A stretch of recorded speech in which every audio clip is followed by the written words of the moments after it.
Let's do this thing, huh? All right. You can't turn it off. You can't turn it down. We are unmutable. Now, please enjoy this panel on Web3 and NFTs, the Planet Killers. Hello, everybody, and welcome to Web3 and NFTs, the Planet Killers. Let me give quick introductions to our esteemed panelists here. We've got Amira Valiani. Amira leads policy at the Solana Foundation. She's an entrepreneur and a former founder, and previously she served as senior advisor to the Deputy National Security Advisor at the White House. And then we've got Max Shand. Max is the founder of Serenade, the eco-friendly music NFT marketplace. He's also the founder of millennial venture capital group Strangelove. And I'm Jonas Gerber. I'll be moderating this panel. I'm the VP of Strategic Partnerships for Hiro Systems. Hiro is the leading developer tools company for the Stacks ecosystem. Stacks is the network that enables smart contracts for Bitcoin. So welcome, Amira and Max. Great to see you guys. Let me start off with you, Amira. Solano issues a biannual energy report, and energy efficiency clearly appears to be a core value. And I'm just curious, for starters, what is this rooted in? Is it concerns from the community, demand from builders, the values of yourself and the foundation team, all of the above?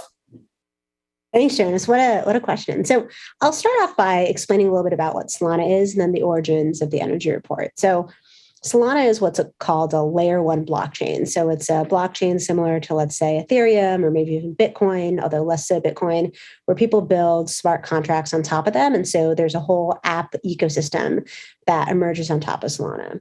And so, when we think about this, it's the rails of a Web3 ecosystem. And whenever a transaction gets done on the ecosystem, energy is used. So it's really important when people who are thinking about which blockchain they want to build on to think through a number of different considerations. And one of those is energy usage.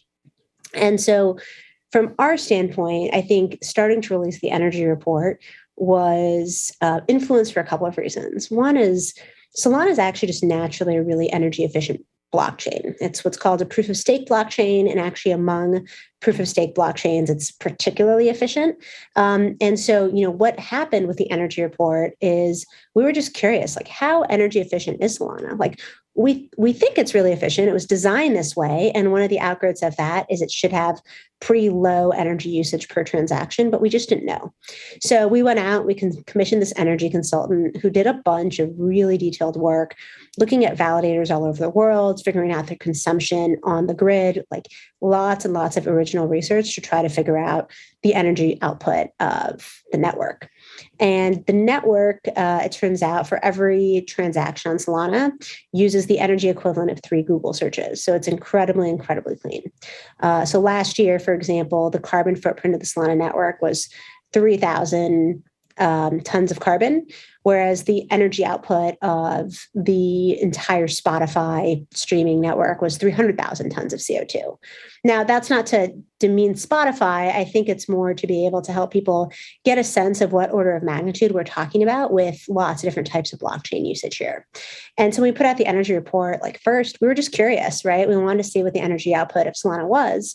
But secondly, the reason that we put it out there was to help builders who are concerned about energy usage, make determinations about where they want to build and help them see what it looks like to build on Solana, that they can do that cleanly.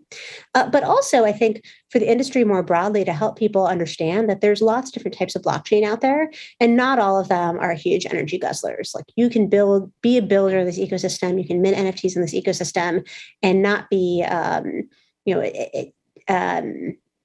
making an awful impact on the environment. There's ways to do this cleanly. And in fact, a lot of different chains figured out ways to do this cleanly. So that's the origins of the energy report and how Solana is a really efficient blockchain and how we found it. Got it. Got it. Thank you. And Max, environmental impact, I know, is core to the value prop of your company, Serenade. You can see evidence of that on the homepage of your site, where it says 1/10 of the carbon footprint of a tweet. So yeah, just curious why, I guess, why this has been such a point of emphasis of your work in particular. Yeah, wonderful. Well, before I go into kind of what Serenade does and our environmental policy, I'll say that the topic of this panel being planet killers, certainly I've never been called a planet killer. That is a wonderful thing to add to my list of titles. Yeah, Serenade started 2 years ago as an effort to enable musicians to generate new revenue streams through deeper fan experiences. When we discovered NFTs as a way to enable an artist to create a small group of wonderful things that can be sold at large as editions, and then access a secondary market and perpetual revenue streams, we knew that we needed to create things that aligned with the ethical mandate of both artists and their fans.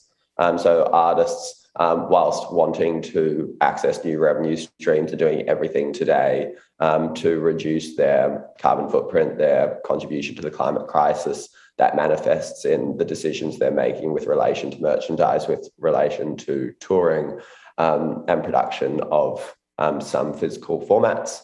And so we took it on as our goal to find a way to serve artists with those revenue streams. So working out where kind of business was happening within the NFT Web3 ecosystem, but maintaining a strong carbon footprint. And so we started working with Polygon as an effort to have a low carbon footprint whilst also having low minting costs, so that artists could simultaneously be comfortable with their ethical stance environmentally, but also afford their fans with an accessible product which aligns with some of the benchmarks of how much goods cost in the music industry. So Polygon is a proof of stake blockchain like Solana. However, unlike Solana, it operates as a layer 2 blockchain connected to the overall Ethereum blockchain. And so there's always room for a healthy debate around the legitimacy of a layer 2's environmental sustainability when it's attached to a non-environmentally sustainable layer 1. And I'm more than happy to indulge us in that conversation. But I will say that what Solana and Amir are doing is so wonderful in putting a strong environmental outcome at the heart of a strategy to grow an audience. But also it is those cost benefits that come with a proof of stake blockchain, which make it really viable for long-term scalability. Yeah. It's interesting, Amira, like the comment you made for perspective about Spotify really resonated with me, because, this is such an amazing, this Web3 innovation is such an amazing innovation and an opportunity, or a new kind of opportunity for artists to connect with their fans in new ways and to really benefit from a much more commensurate amount of the value than they have been in the past, and for that value really to accrue out towards the edges to the artists and their fans, and instead of being closely held in the middle. Yet there's so much like negativity, like in the narrative focused about, particularly around the environment. And sometimes I think to myself, why does crypto get such a hard time? Why does Web3 get such a hard time with it? And you never, that's the first time I ever heard that point about Spotify, or just, basic things. You don't hear a lot of people, or at least I don't, complaining about, all the electricity used in Christmas lights over the holiday season, or you should be, why aren't you hanging your clothes out on a line instead of wasting all that energy using your dryer, stuff like that. So why I'm curious, this is to both of you, maybe Mira, you could start, like, what's your take on why that there's such an emphasis around, the environment and this new innovation? I'll answer your question. But first, I really want to say, I don't want to get caught up in whataboutism here. The climate emergency is a really important one. And so saying that the Solana network uses less energy than Spotify, it's like, look, these are helpful measures of scale as we think about where to put our resources and what the carbon footprint of various services looks like. But we all got to strive towards zero, right? It's something that we all have to pay attention to. And I don't think the Solana Foundation or a lot of people on blockchain sort of want to ignore that. So I'll be really clear, like we all got to fight. I'll say, like, I think the reason that crypto gets a lot of attention for its carbon footprint has to do with the carbon footprint of Bitcoin in particular. So Bitcoin, as a lot of people know, was basically the first blockchain, or at least the first one I think a lot of people are aware of. And it's what's called a proof of work blockchain. And there's different ways that a blockchain can work. The two that I alluded to are proof of work versus proof of stake. We can get a long discussion helping outline the differences between the two. But the thing to understand about a proof of work blockchain is that the heart of how it works is literally like work. There are miners, right? There are computers all over the world that do really hard, increasing levels of difficulty mathematical programs to be able to mine a Bitcoin. And the work is directly correlated with their energy usage. So in order for the Bitcoin network or any proof of work network to operate well, there has to be significant energy usage associated with it, because the way that it secures itself is through the work associated with it. Bitcoin was the first blockchain. It was the sort of first commercially scalable one. It's the one that most people have heard of in the world. And so I think when most people look at the entire Web3 industry and the carbon footprint of it, Bitcoin, I think rightfully gets a lot of attention for its carbon footprint. But I think what happens when we paint too broad a brush over the industry is we start looking at all these types of different algorithms that go into how we built a blockchain collectively and sort of lose sight of the fact that you can build this industry and make it really innovative and thrive without a significant carbon footprint. But proof of work blockchains happen to have a really significant carbon footprint as an output of exactly what their system or underlying sort of foundational algorithms are. Gotcha. So it's sort of fighting against the shadows of the original blockchain in a way, with that narrative. Max, what about you? Do you think this attention and oft criticism of crypto and its impact on the environment, do you find it to be warranted or over the top, or what's your take? Yeah, so I think aligned to Amir's Spotify analogy, we at Serenade often talk about the comparison between an NFT and producing a 12-inch vinyl. So we say that you would have to produce 197,000 Serenade NFTs to equal the carbon footprint of a single 12-inch vinyl. And so our intention is not to criticize the production of vinyl, it's to put things in perspective. So very much aligned with Amir's take on the kind of utility of the Spotify comparison. But I think the big difference between a vinyl and an NFT is that there are entrenched habits of consumption of vinyl, of Spotify, and publicly in the market, there's an understanding, to your comment, of the value of having Christmas lights and having a dryer. And so lots of the kind of issues associated with talking about kind of the environmental concerns, the scams around Web3 have been blown up at such a scale because of the lack of appreciation for the other side of it, the utility, the reason why there's lots of innovation taking place in the space. So it's really simply a terrible PR campaign where the headline of kind of people makes X dollars brought in a whole bunch of people, but then they were left wanting for what the actual legitimacy, the value of the space was. All they got were environmental concerns and scams. And that's why, not simply to just drop what we're doing and talk about the immense benefits for the musical community to adopt this space, but so much innovation in this space is changing the narrative. And just to ensure that I'm not considered greenwashing here, it is extremely important to make your kind of choice of blockchain partner core to your NFT rollout strategy. But there are ways to go about this space which have a kind of very strong and preferential environmental outcome when you align it to other kind of revenue streams in the music industry or other impacts that you have as a global citizen.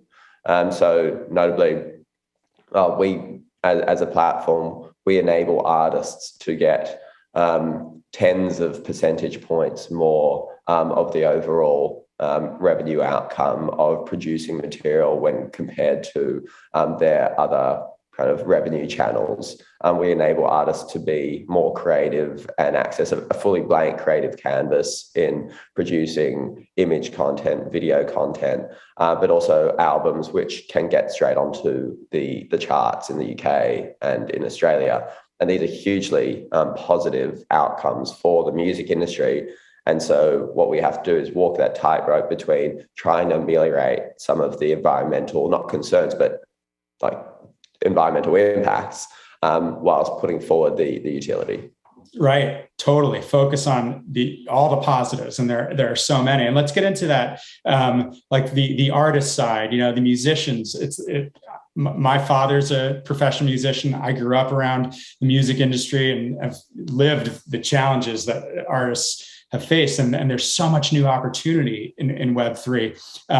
And so, yeah, I'm curious for both of you to share your perspective on like what's been most effective for you in supporting artists and creators and builders and kind of how to deal with this challenge and dealing with and overcoming sort of this persistent narrative that NFTs are bad for the environment. So yeah, share some experiences and some tips and tricks of what's worked for you as you work with artists. Either one, anybody. Max, I'll let you go first. I feel like you work with artists every day, so you're the expert. Yeah. Thanks, Amira. I would say that we started off this journey very clearly enabling artists to communicate to their audience that they work with an environmentally sustainable platform. They can use the stat that I just referenced around vinyl comparison. They can say that one NFT has a carbon footprint equal to 1/10 of a tweet. These really compelling stats. But then interestingly, fans came back to some of those artists and said, but all NFTs are scams. And so it doesn't matter that it's not environmentally sustainable. Clearly, there's something mysterious happening behind the scenes of this $20 transaction.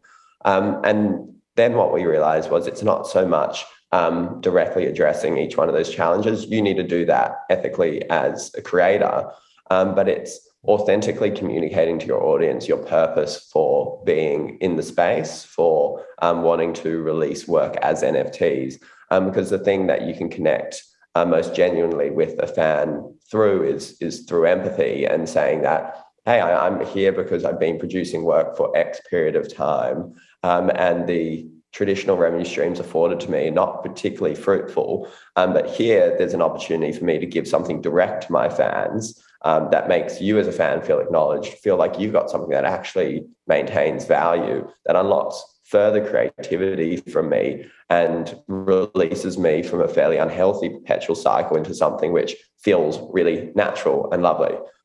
Once you can communicate with that level of authenticity, then whether you're an artist emerging today or with a traditional or kind of established fan base, if you're in rock or hip hop, the kind of challenge becomes much simpler.